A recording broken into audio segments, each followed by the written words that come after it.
Alright, Lego is back again with a new Shadow project.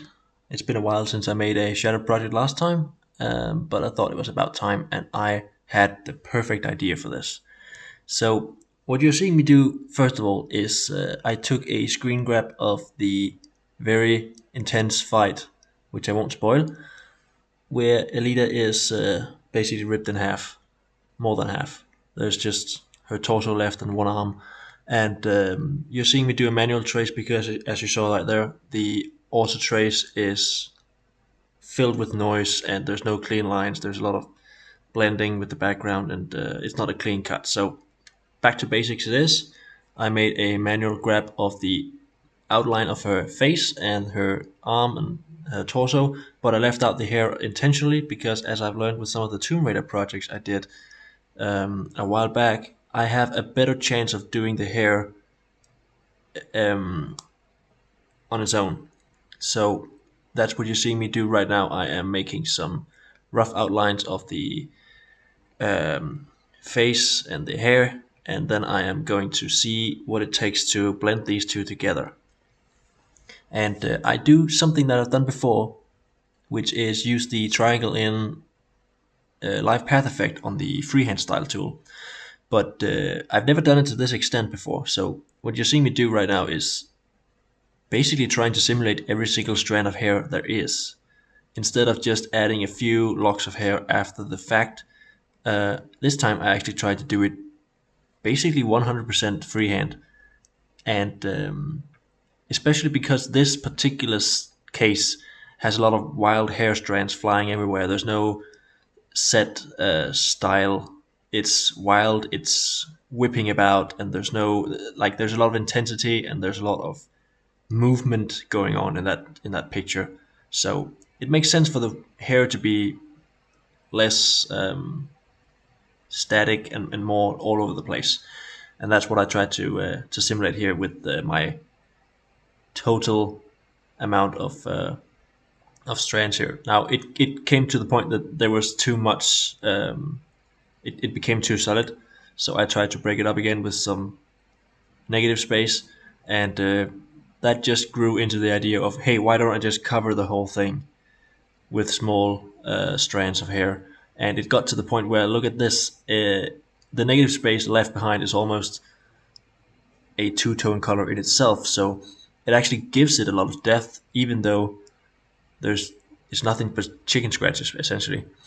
Um, and eventually I am going to patch some of the bigger holes. You can see I'm trying my best here to add some bigger strands to just plug the spaces with something that is still organic and still has that character of the hair, but makes the whole thing a little bit more solid and gives her more hair essentially, while still maintaining the wild strand look. So that's what you're seeing me do, and I really like this effect. It came out great, and over time, as the project grew and evolved, I patched more and more of the holes in the locks, so you have less transparent hair, as it were. But the core idea of a solid foundation, but then just spamming tons and tons of individual strands, really, really worked well, I think.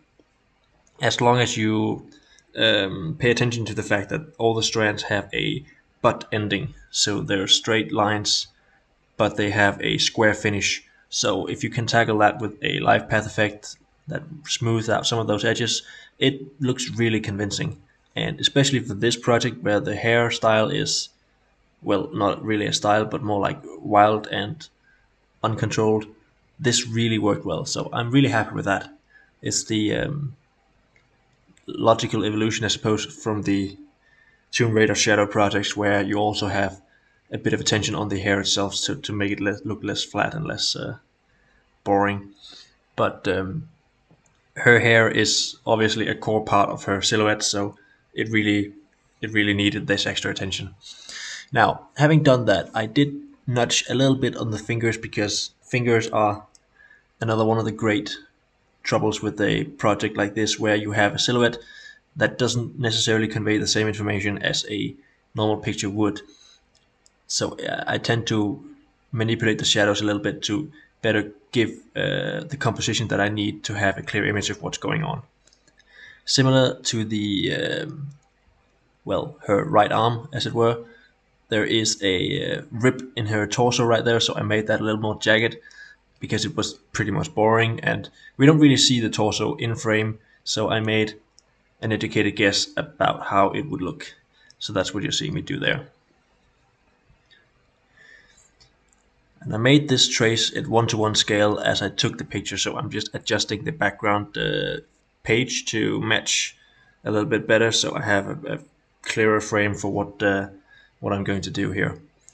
Now, I said part 1 and part 2, but as this grew, it was so dynamic, back and forth between the text and the background, and the text and the background, and the text and the colors again, so that I didn't really want to split this up into any pieces. So this second part is just really everything else. I started out with the text. I didn't really know how I was going to blend text and image together yet, so my first and immediate thought was to just make it on top and see what happens. The picture on the left is 3 individual words. I didn't like that at all. Not for this project. I wanted something that was coherent and together, and I wanted something that just felt like it belonged together. Splitting up the words into 3 words would seem like, I guess the message came apart a bit. I don't know how to explain it. It felt like less impactful spelling out 3 words than it was to make 1 word with the actual spaces integrated into the text. So what you're seeing here is there's a character, a space character in Sherman's that it got added in, I think it was spring last year, something like that. So that's the big dot character at the bottom, and the 2 and about 10 o'clock. So that way I can spell out all 3 words within 1 circle and still have them be read as 3 separate words. So that's what you're seeing there. That's the foundation. I have 3 very evenly spaced words to work with here, and that made a very symmetrically pleasing final image. And I like the fact that the words are just one continuous loop around instead of breaking up into 3 words. Essentially what this is it's unfurled Sherman disguised as just normal words. And I really like that.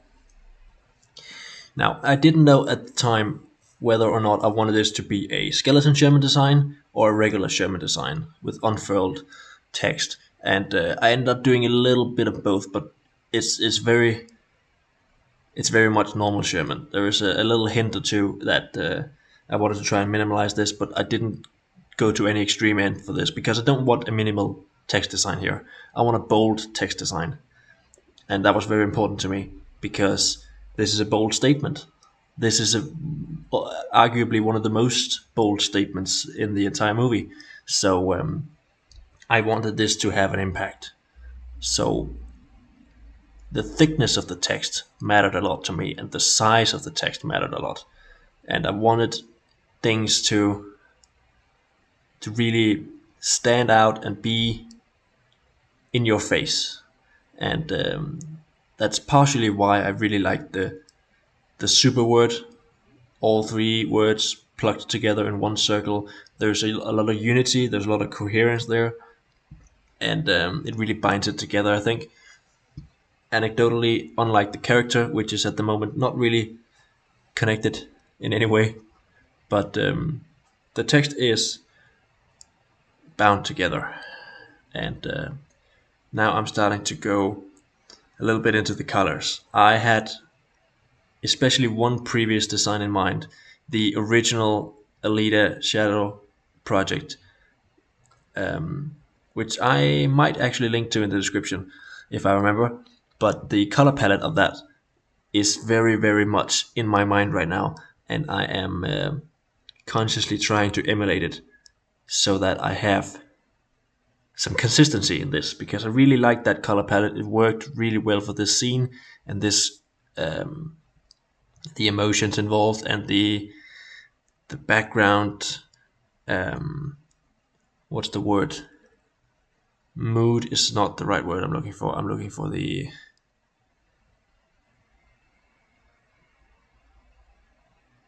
it'll come to me. Anyway, the characteristic of that scene fit that color scheme very well.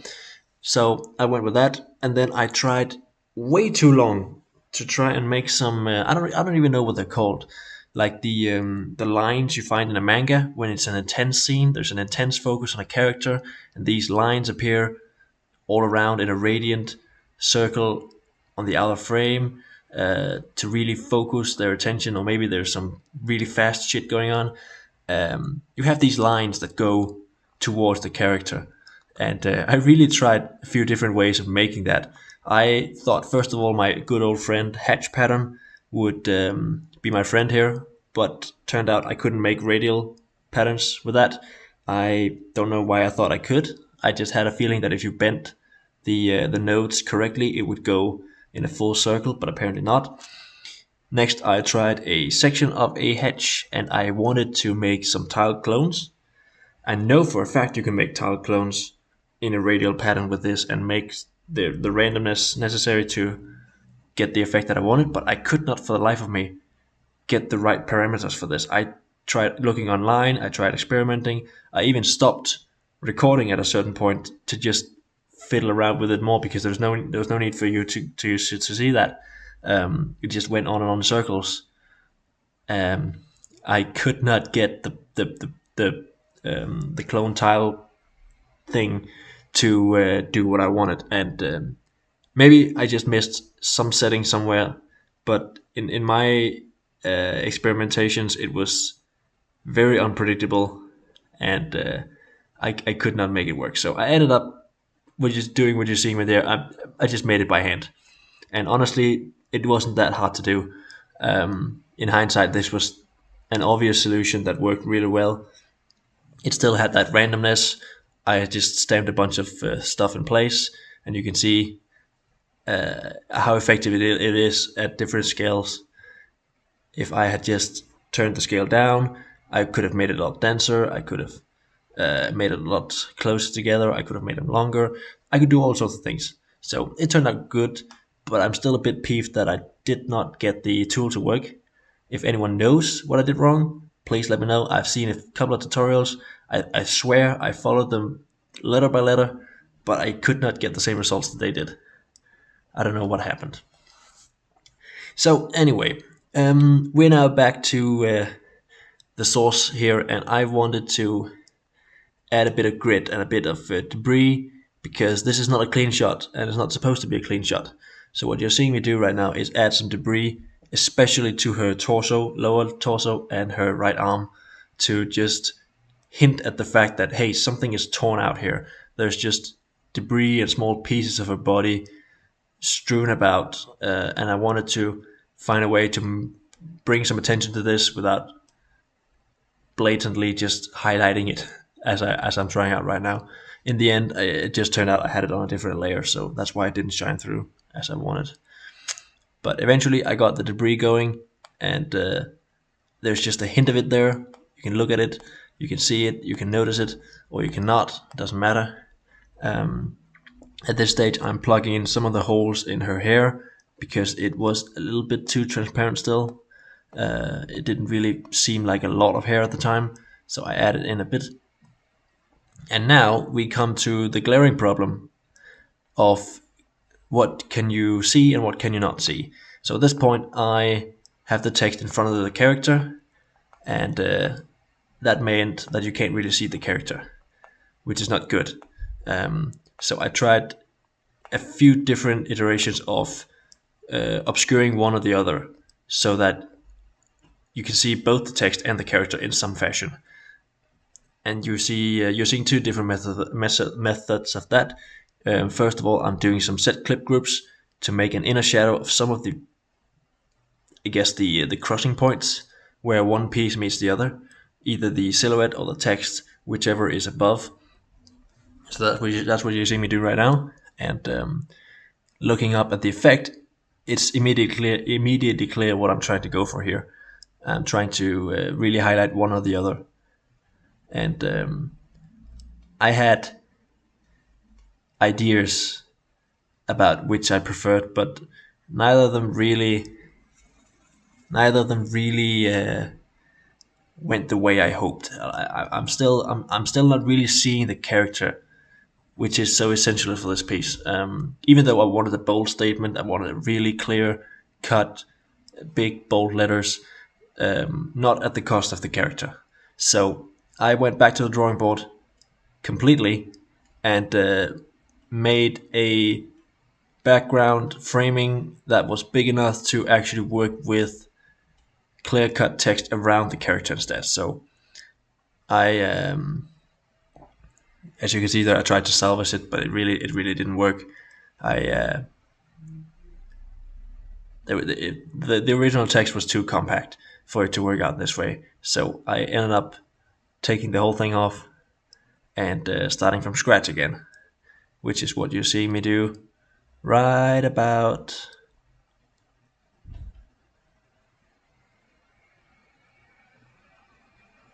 maybe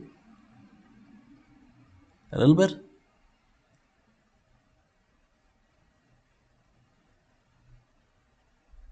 Yeah, there we go. So starting from scratch again, I made an inner and outer boundary, telling me where I can draw and can't draw, and then I made the same three space characters that I did before, but this time there was no symmetry involved. Last time I placed them completely symmetric, 120 degrees apart. This time I made eyeballs of everything. It's a lot more handmade, it's a lot more spread out. This time I have a clear boundary with my text and my characters and the silhouette itself, so that I'm never going to obscure anything again. And learning from my previous attempt at text, I quickly made the relevant passages. I made a better plan for the lines, because the last time the lines went completely across the character itself, and there was no. It wasn't a good decision in hindsight. I don't want to obscure the character at all. So this time the letters are outside entirely, and I made some different choices regarding the dots, because there's a lot of dots in this design, and that's fine. You can work with dots. I love dots. Actually, happy about the minimal amount of lines involved, and the only lines involved are U's, and they go away, so that's great. But there is two letters that require characters with lines, and I made a better decision regarding where they go this time around, I think, because they skirt around the character in the center instead of going through. So making some radial designs here with some arcs. We are almost at the point where I'm pretty happy with the text. There's less emphasis on the thickness this time around than there was on the first attempt, because it just didn't make sense to make the text any thicker than it was. It was still bold. It was still a simple single circle split up by these space characters. So I still felt it was very coherent and come together sentence without actually having to make everything as thick as could be. Now these very few lines here, I wanted to make a little bit of a artistic expression on, so I made some taperings on just a couple of them, just to get a little bit of a dynamic input. The smaller the text, the more effects are useful, or at least make sense. It doesn't really make sense on big projects to make every letter stylized, but on smaller text, each different effect has more of an impact. So that's why I did that. And now for the color palette, a bit of a muted version to just I don't want it to stand out necessarily, but I do want it to keep it in the same color palette as the original, and that's what you see me match up right now. And at the last step here, or at least what I thought was the last step, I wanted to make a little bit of a two-tone, just highlighting the arm and a little bit of a torso in a similar fashion to the original Alita project with the shadow work that I did, which was, I believe, the very first two-tone color project I actually ever did. So this is both a tribute to that and to keep it in consistent line with with the same theme going on here. So I am taking a couple of iconic pieces and just the bare minimum needed to get the depth that I need onto the character, and even that was accentuated a little bit by a two color gradient to just give it a little bit of a dynamic feel. Instead of going all out and doing clip group for everything, I just took a transparency gradient and put that on there. So that's what you're seeing me do right now, and it is just that little bit of color change there really emphasizes what's going on and gives it a lot of depth. So now this is what I thought. This is when I thought it was done, but I did turn the camera back on one last time to add a bit of a distress effect on the text itself because it was too clean. I felt taking a look at it, it didn't feel raw enough. It didn't feel like it was as broken up as the main character is. So I did add in some vector textures to just add some grunge and some real raw almost emotion to the text to emphasize with this very emotional, very intense scene. So this is the final project. It is character centric, as I loved. It is very clear what's going on if you know what's going on, yet at the same time it's subtle and simple enough that it really emphasizes the message being spelled out here. So I felt this was a very powerful scene and a very simple premise, but a really good project. So I'm very, very happy with this. I'll link the original Alita project below to really show the similarities between this and that. And other than that, I will stop this here and I'll see you another time. Bye.